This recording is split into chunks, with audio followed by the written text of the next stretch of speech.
Hello guys, it's Rick. It's been a while, but I'm back to record another video. So yeah, we have me playing against a friend, like you see in the title, and my friend here that I'm playing is Diogo Barros. He's an unrated player, but he's very strong, in my opinion. And let's see how the game went. So I was with the white pieces. This was the fourth round of the Hotel Moliceiro tournament, which I've been covering. And yeah, important game. Let's see how it goes. D4. Okay, this is crazy. This is crazy. You never see me play D4. Hey, also, I never saw myself playing D4, honestly. But here I am playing D4 for the first time in a tournament game. I never played in a tournament game, like serious tournament game. So let's see how it went. So I started with D4.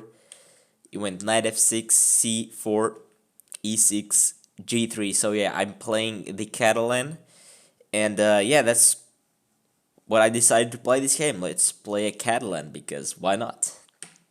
D5 here from Diogo. I develop with knight f3 here, c5, and I wasn't really expecting c5. During my prep and stuff like that, I didn't really look at such an early c5.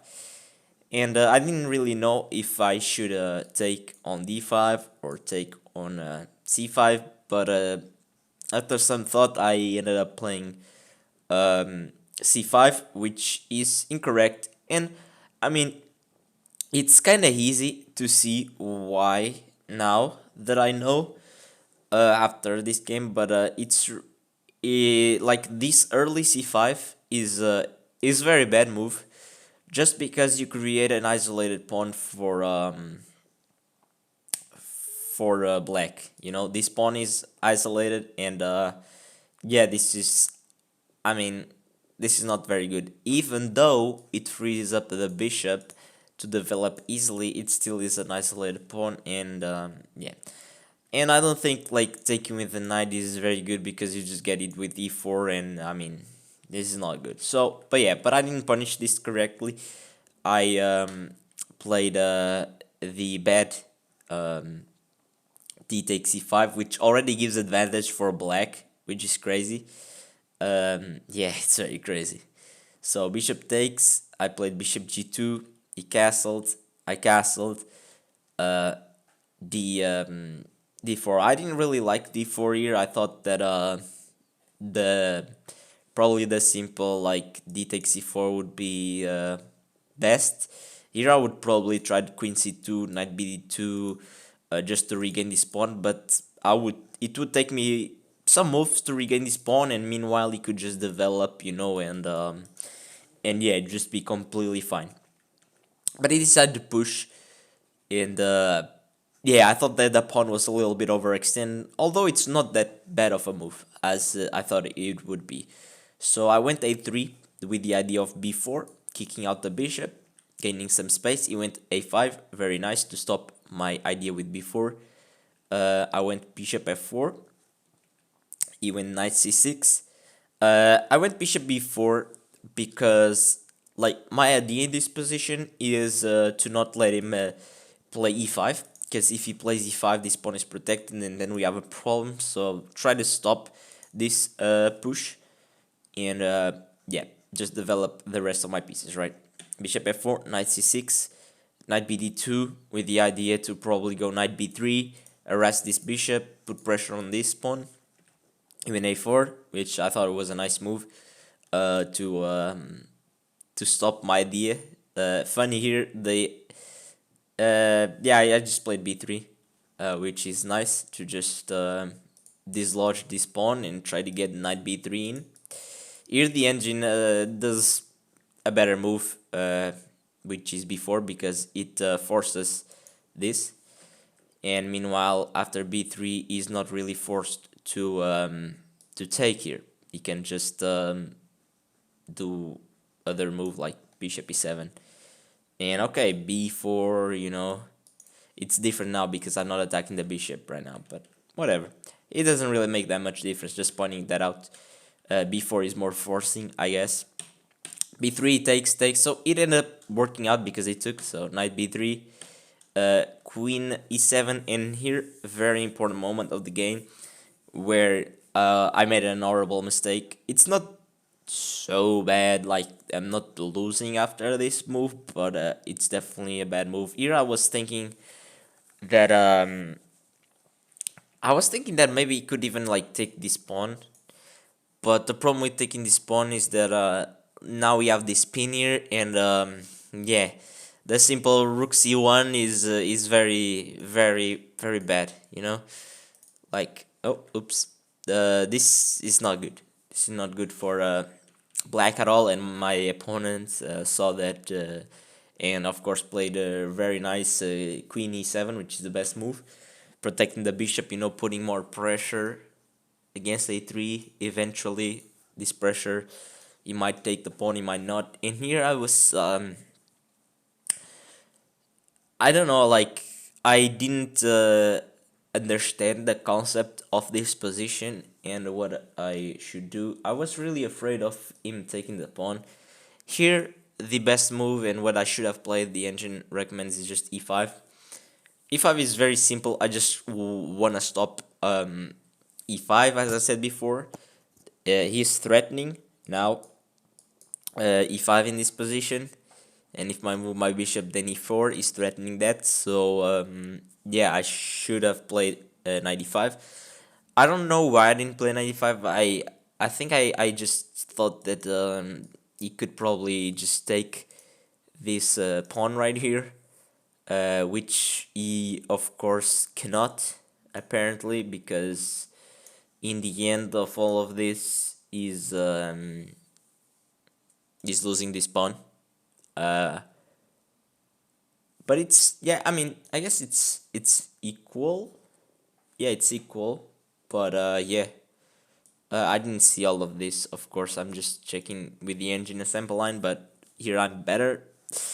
+1. But yeah, I didn't see all of this. I was very afraid, and I was just like, okay, let me just take the bishop, and okay, I get the bishop pair, and it should be fine.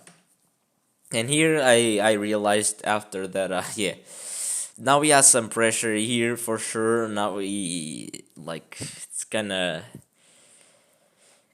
hard, I guess. And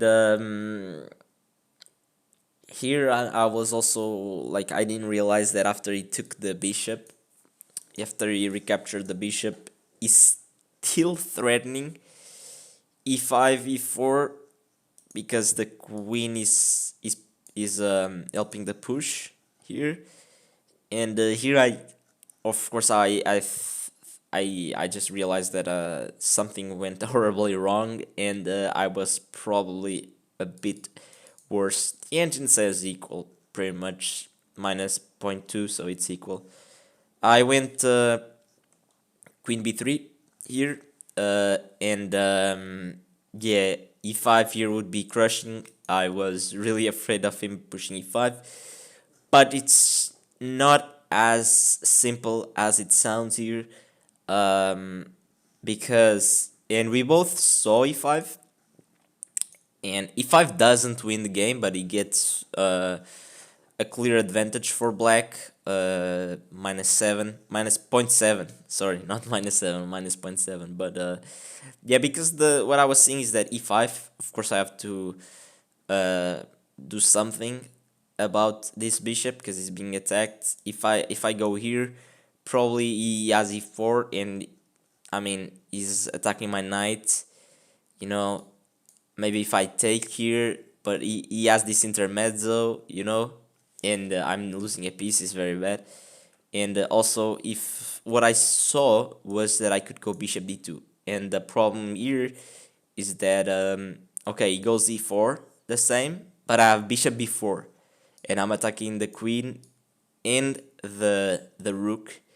If he takes, you know, I am pretty much winning because I'm attacking the queen and I'm attacking the rook.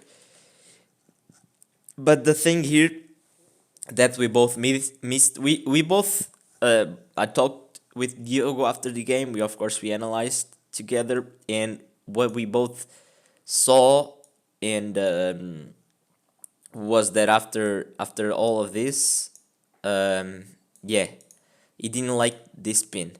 But here the simple queen b6 keeps the advantage knight d2, and I mean, whatever here.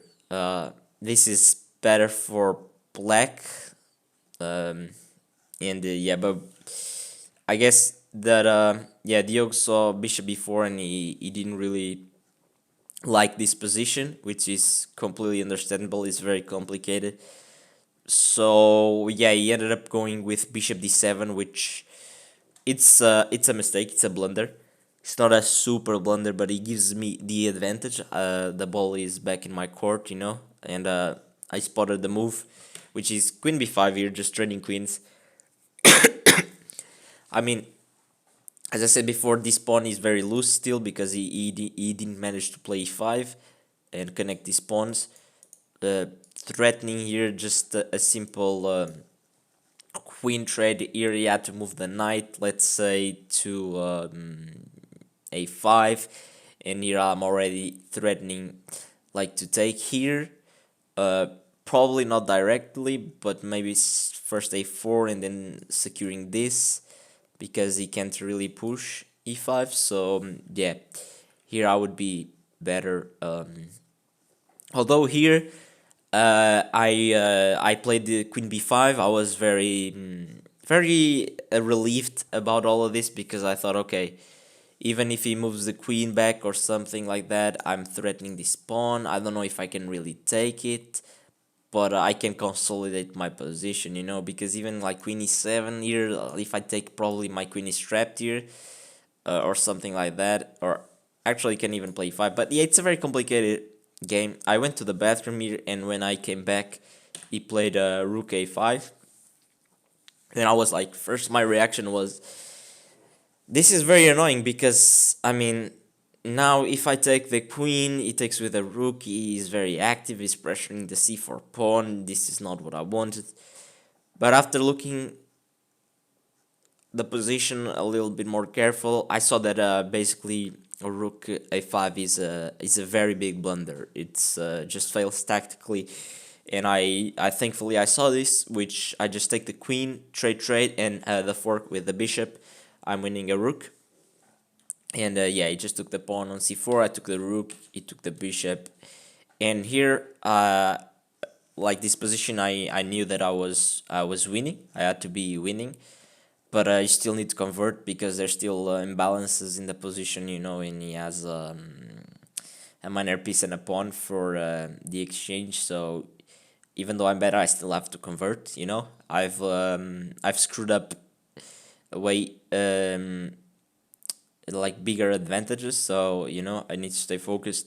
Rook c1, just threatening a rook trade. I feel like if I traded the rooks, I would be like even better and way more comfortable. If I took his rook out, and yeah, rook b1 here, he trapped his rook. He forced to trade. I just get the pawn here. e3, e7, bishop f1, threatening knight, threatens my bishop. I try to trade some pieces. If I could get like something like a ending like a rook versus knight or something like that, I thought that I would be fine here. He doesn't trade. I go rook a7, threatening the bishop. He goes back, uh, threatening the pawn here. He moves up the king. I just take the pawn and just back up the bishop. And here, I mean, I'm not gonna spend too much time here, but I just get the king out, and I just went for the pawns in resign. But it was a very, very complicated game in that decisive moment. And yeah, I mean, I ended up coming out on top because he blundered that. But yeah, it was my first experience with d4, and I mean, for the people that say that d4 is always boring and there's no tactics and stuff like that, I was one of those people who said that. I mean, it's not really like that. That statement is truly false. Maybe in pro level chess where everyone plays very solid and stuff like that, but in our level, like everything can happen, and it's always crazy games with tactics because we are not that good. But yeah, this was the video, guys. Hope you enjoyed it. A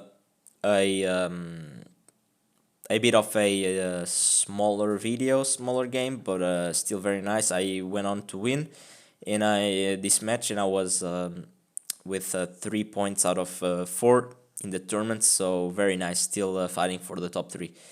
And yep, more videos are gonna come. I'm gonna cover the third division match that I had like a week ago, and I'm gonna cover also the last round of the Hotel Molisseiro that I played yesterday, and I'm recording this on Saturday. Probably the video won't come out until tomorrow, but yeah. Thanks for watching, guys, and stay tuned for more matches because they will be coming, a lot of them. Thanks for watching, guys. Bye bye.